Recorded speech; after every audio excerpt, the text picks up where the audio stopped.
Nah, kriteria disebut sebagai Tuhan seperti apa? Iya.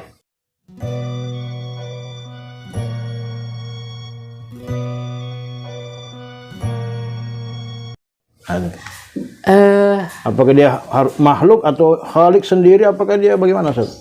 Dia bebas? Kan Tidak yang pantas untuk dijadikan sebagai Tuhan itu kan Sang Pencipta. Sang Pencipta. Dan Sang Pencipta Khalik, itu, ya, iya, Sang Pencipta Al-Khalik itu adalah dia tidak dicipta oleh yang lain. Karena kalau dia dicipta oleh yang lain berarti dia bukan pencipta. Dia diciptakan. Iya. Apa yang kita indra dalam kehidupan kita ini, alam semesta, manusia, kehidupan, semuanya punya keterbatasan dan dia bersandar kepada yang lain. Iya. Maka dia tidak layak untuk disebut sebagai pencipta, atau diangkat sebagai Tuhan, karena dia adalah makhluk. Betul. Status dia sebagai kalau kita bicara tentang Sang Pencipta, maka Sang Pencipta itu tidak masuk di akal kalau dikatakan dia punya awal dan dia punya akhir. Karena ketika kita katakan dia adalah Tuhan, dia Sang Pencipta, maka pasti dia tidak punya awal, dia tidak punya akhir. Dan itu adalah sifat Allah Subhanahu wa taala. Dia tidak punya awal, dia tidak punya akhir. Artinya tidak ada batasnya. Wal akhiru wal zahir wal batin wa huwa bikulli syai'in alim. Dialah yang awal, dialah yang akhir. Maksudnya dia ada sebelum segala sesuatunya ada. Sehingga ada sebagian sastrawan atau filosof mengatakan dia ada sebelum segala sesuatunya ada. Bahkan dia ada sebelum kata ada itu ada. Sekalipun kata ada juga sudah tidak ada, dia tetap ada. Masya Allah. Karena keberadaannya yang azali. Nah, sifat azali itu adalah sifat Sang Pencipta. Dan inilah yang diajarkan oleh para nabi dari awal sampai akhir. Nenek moyang manusia dari awal, para nabi dan rasul itu datang menyampaikan hal mendasar. Sejarah perjalanan mereka lah yang membuat mereka itu terjebak kepada politeisme, penyembahan terhadap berhala, menganggap yang bukan Tuhan sebagai Tuhan, ada yang menganggap malaikat sebagai Tuhan dan sebagainya. Itulah kemunculan banyak nabi-nabi palsu saja. Ya, terjadinya penyimpangan-penyimpangan itu. Iya, saya pernah membaca bahwa sebenarnya penyembahan api di Persia itu awalnya dibawa oleh seseorang, siapa namanya ya? Zoroaster atau siapa ya? Iya. Tapi sebenarnya dulunya itu mereka menyembah Tuhan yang satu, Allah Subhanahu wa taala. Iya. Ya sama mungkin di Mekah saja. Iya. Mereka menyembah Allah tadinya. Datang Amir bin Luhai yang membawa berhala, kemudian dia yang menyodorkan bahwa ini berhala ini ya sama saja sebagai sebuah wasilah kita menuju kepada Tuhan, kepada Allah. Ya mungkin begitu prosesnya manusia sehingga terjadi banyak penyimpangan. Iya. Jadi awalnya kan begitu. Jadi dari Nabi Adam alaihissalam, Nabi Idris, Nabi Nuh dan sebagainya, semua kan mengajarkan tauhid. Dalam proses penyebaran umat manusia ini, kemudian dalam perjalanan itulah ada mulai penyimpangan. Kadang-kadang awalnya sedikit itu, kayak orang menarik garis keluar dari yang seharusnya. Awalnya itu tidak jauh dia dari rel sebenarnya. Tapi lama kelamaan itu semakin menyimpang. Banyak fansnya. Ya, banyak fansnya. Nah, itulah awal-awal penyimpangan itu. Sehingga memang di masa lalu Allah mengirim para nabi dan para rasul yang jumlahnya sangat banyak sekali. Sebagian disebutkan dalam Al-Quran dan sebagian besarnya tidak disebutkan. Tapi semua nabi dan rasul itu diutus untuk mengajak manusia menyembah Allah Subhanahu wa taala. Masya Allah. Baik, sobat Hijrah sekalian, luar biasa perbincangan kita kali ini ya. Jadi jangan sotak. Jadi jangan kita sok tahu, kita manusia punya keterbatasan, tapi memaksa diri kita untuk kemudian berpikir di luar jangkauan akal kita, ya. Nah, begitu Ustaz ya? Iya. Baik Ustaz, ini pertanyaan terakhir Ustaz. Iya. Kalau kita meyakini bahwa Allah Subhanahu wa taala itu sebagai pencipta kita semuanya, lalu kemudian apa sih perannya Allah ya dalam kehidupan kita manusia, dan bagaimana cara kita untuk menyikapi ya? Misalnya begini Ustaz, apakah Allah itu punya peran dalam menyusun segala bentuk peraturan hidup ya? Karena ada manusia kan yang mereka tidak mau kemudian menjadikan apa yang menjadi ketentuan-ketentuan Tuhan, ketentuan Allah Subhanahu wa taala sebagai landasan kehidupan mereka. Jadi mereka berlepas diri dari semua. Jadi istilahnya menganggap Tuhan itu impoten ya, tidak punya pengaruh apa-apa dalam kehidupan. Bagaimana Ustaz? Ya, salah satu dampak buruk dari kondisi di mana kenakalan itu merajalela ya, termasuk sangkaan-sangkaan buruk kepada Allah, bahkan sebutan-sebutan yang sebetulnya tidak layak untuk disematkan kepada Allah itu dikeluarkan begitu mudah oleh lisan-lisan orang yang durhaka seperti itu ya. Kata impoten dan sebagainya itu kan sangat tidak pantas dan tidak layak itu disematkan gitu. Ya, cuma sekali lagi dakwah itu memang Ustaz, butuh kesabaran gitu ya. Seperti yang kita sebutkan tadi dalam surah An-Nahl 125 itu, bahwa Allah perintahkan kita itu ud'u ila sabili rabbika bil hikmah. Serulah mereka ke jalan Tuhanmu dengan hikmah. Iya. Pelajaran yang baik. Kalaupun debatlah dengan cara yang paling baik gitu ya. Jadi Bahkan Islam tidak melarang debat Ustaz ya? Tidak melarang debat Ustaz ya. Yang produktif, yang bahkan yang melahirkan debat kusir itu harus dihindari gitu ya. Bahkan Al-Quran melarang kita mencaci Tuhan-Tuhan mereka yang menyebabkan mereka mencaci Allah dalam keadaan ketidaktahuan mereka itu. Iya. Jadi jangan memancing sesuatu sehingga mereka semakin besar kedurhakaannya kepada Allah. Oleh karena itu memang mesti ada kedewasaan dan kepala dingin, kesabaran melakukan proses-proses dakwah ini gitu. Ini kan Ustaz, tapi ada kan seorang tokoh ya, dia itu dianggap menghina ya, menghina agama lain karena mungkin dia mendakwahkan Islam itu sendiri, tapi dianggap menghina, ya, kemudian ditangkap ya, kemudian ditahan. Itu bagaimana Ustaz? Nah, sebetulnya kalau menyampaikan ajaran Islam apa adanya kepada komunitas Muslim itu memang yang harus dibedakan ketika ada komunikasi dan bahasa kepada pihak lain. Jadi ini juga salah satu dampak buruk dari sesuatu. Kadang-kadang kita khutbah Jumat itu atau kita ada pengajian di masjid itu. Secara internal ini semua orang beriman gitu. Kita mengungkapkan sesuatu kepada orang-orang yang sudah menyatakan kekuatan imannya, gitu. Sesuatu doktrin-doktrin yang sangat utama. Nah, kalau ungkapan ini didengarkan oleh orang yang tidak beriman, mungkin mereka akan marah dan mengakibatkan mereka menganggap bahwasanya Anda menghina agama kami. Padahal sebetulnya Islam ingin menjelaskan, seorang ustadz itu hanya menjelaskan apa adanya dalam ajaran Islam. Bahwa memang dalam Al-Quran Allah Subhanahu wa taala katakan, laqad kafarul ladzina qalu innallaha tsalitsun tsalatsa. Sungguh telah kafirlah orang yang menyatakan Allah itu satu di antara tiga. Dan ini ungkapan Al-Quran loh. Gitu. Jadi bukan penghinaan Ustaz ya. Ada celaan nyata dari Al-Quran terhadap para penyembah berhala dan orang-orang yang mempersekutukan Allah dengan jelas itu. Dan itu adalah keyakinan dalam Islam. Nah, ini kemudian di bawah orang kemudian belakangan membuat undang-undang apa macam-macam namanya itu, sehingga kemudian bahasa-bahasa kitab suci, bahasa-bahasa Al-Quran yang kemudian datang ingin menjelaskan kepada manusia di mana mereka itu adalah hamba Allah, Allah yang kasih mereka makan, Allah yang kasih mereka oksigen, bumi yang mereka diami adalah miliknya Allah. Sang pencipta mereka itu menyampaikan sesuatu yang keras terhadap mereka. Antum wa ma ta'buduna min dunillah hasabu jahannam. Itu disebutkan Al-Quran. Kalian dan apa yang kalian sembah itu adalah bahan bakar api neraka. Itu disampaikan oleh siapa? Sang pencipta manusia.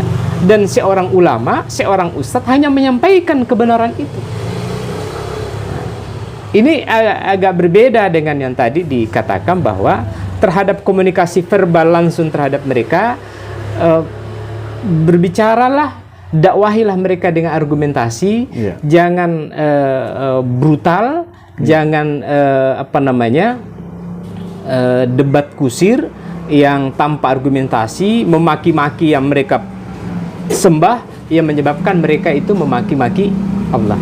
Itu bentuk-bentuk dialog yang dilarang. Sehingga kemudian dialog yang diinginkan adalah jadilhum billati hiya ahsan itu. Berdebat dengan cara yang baik. Berdebat dengan cara yang terbaik, berkiblat pada upaya mencari secara serius kebenaran dengan etika dan akhlak yang terbaik sesama manusia. Itu sebetulnya yang diinginkan. Nah, kalau pertanyaan tadi Ustaz yang belum sempat kita jawab, apa perannya Tuhan itu ya? Nah, sebetulnya pertanyaan ini adalah pertanyaan yang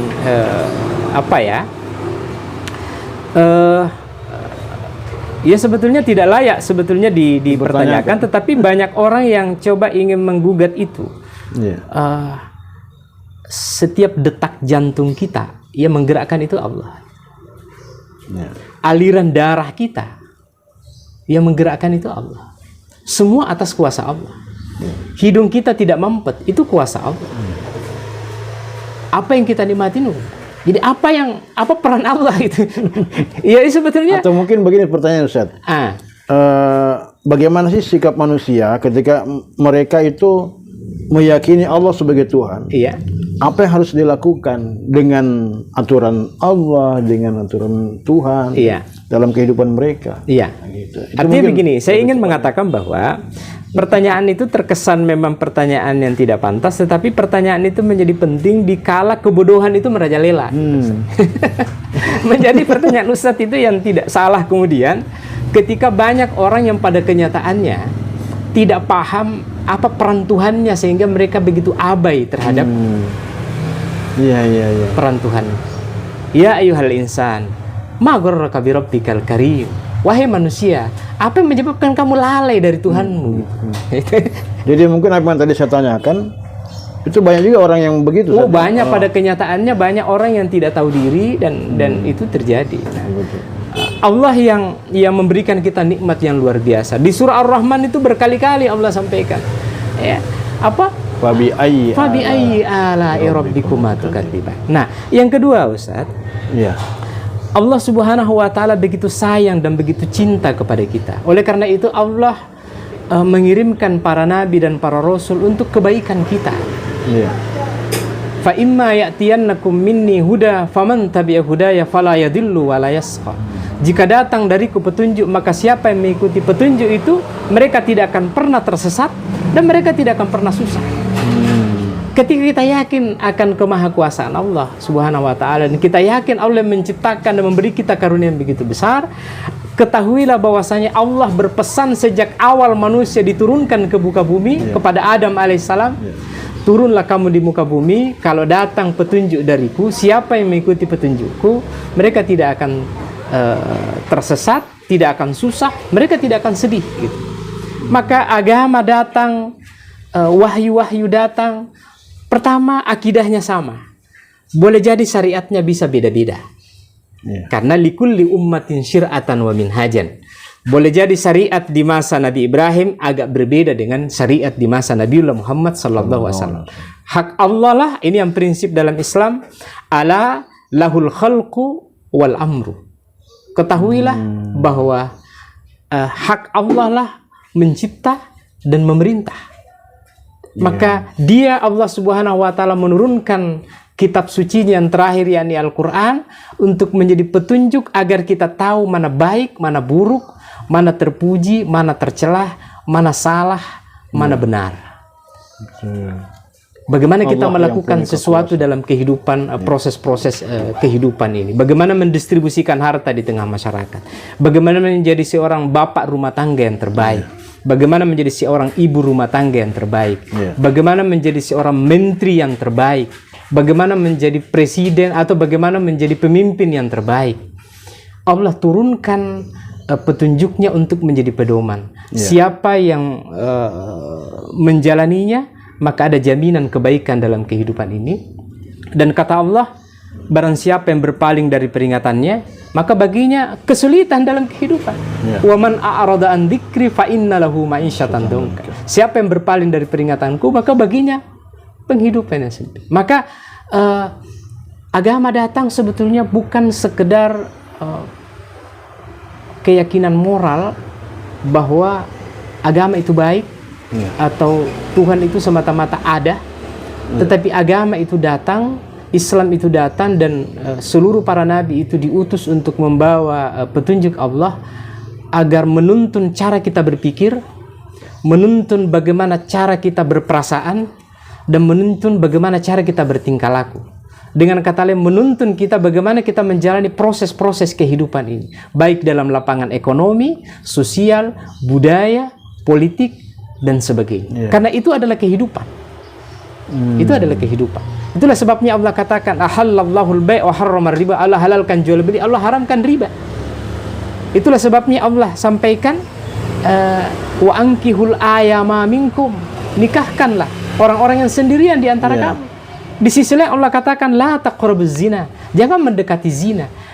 Hak dialah yang mencipta, hak dialah yang menetapkan mana hubungan yang halal bagi seorang laki-laki dan perempuan dan mana hubungan-hubungan yang menyimpang, yang dilarang oleh Allah Subhanahu wa taala.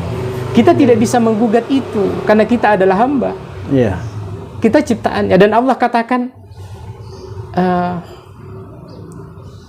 kalau kita taat itu, kalau kita lakukan itu untuk dirimu sendiri. In ahsantum ahsantum li anfusikum. Jika kamu buat baik, maka kebaikan itu untuk dirimu sendiri. Maka sebetulnya agama datang ini, Al-Quran datang itu untuk kebaikan kita.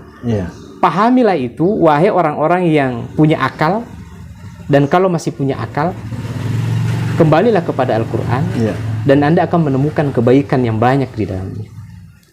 Semakin jauh kita menyimpang, semakin kita menutup telinga kita, semakin kita menutup mata kita, maka semakin tersesat kita. Sehebat apapun kita katanya bisa berpikir, merancang berbagai macam solusi akan permasalahan kehidupan, itu hanya akan berujung pada kegagalan, kekacauan, dan kehancuran bagi manusia. Ingat bahwa kita akan menanggung dosa yang begitu besar dari kesalahan-kesalahan kita terhadap anak-anak kita, generasi di masa datang, ketika kita gagal untuk mengelola hidup kita di masa sekarang berdasarkan pada kitab suci Al-Quran.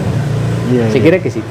Jadi mumpun kita masih diberi waktu, ada banyak musibah, itu adalah teguran, cobaan agar kita kembali. Gitu.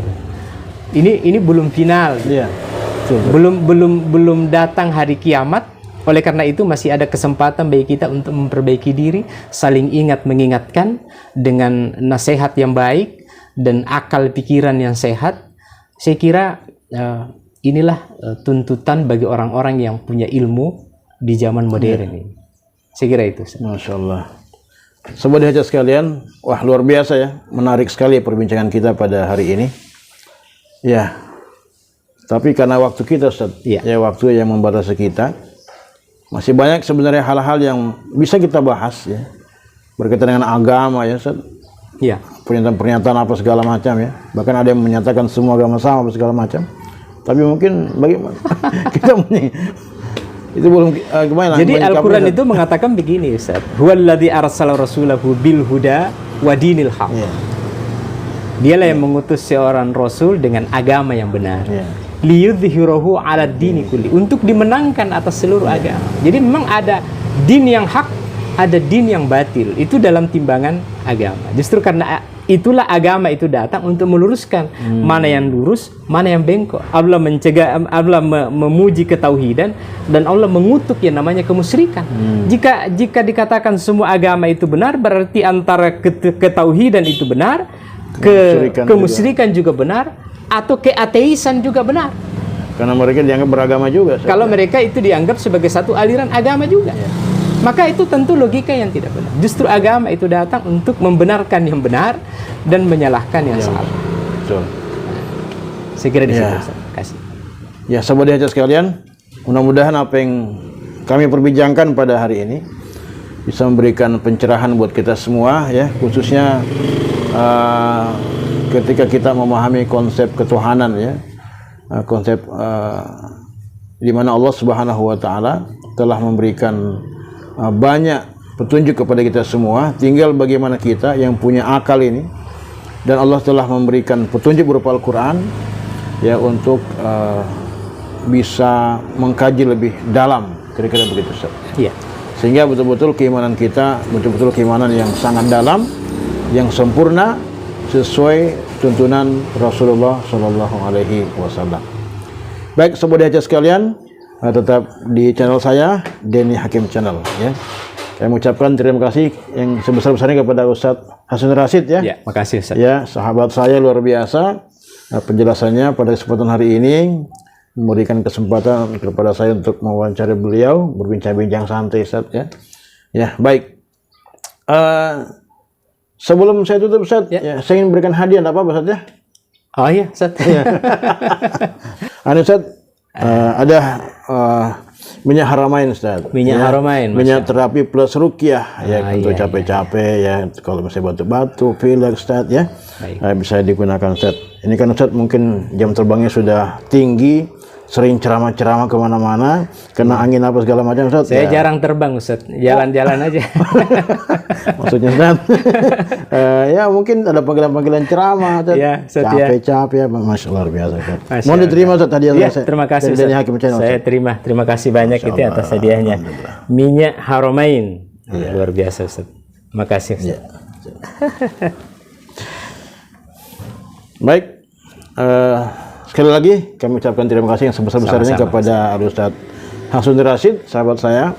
Ya mudah-mudahan Allah Subhanahu wa taala senantiasa memberikan kesehatan kepada Ustadz dan kepada keluarga. Ya. Dan memberikan keberkahan atas ilmu yang telah diberikan kepada kita semua. Baik, tetap di channel saya, Den Hakim Channel. Mudah-mudahan bermanfaat. Assalamualaikum warahmatullahi wabarakatuh. Waalaikumsalam warahmatullahi wabarakatuh.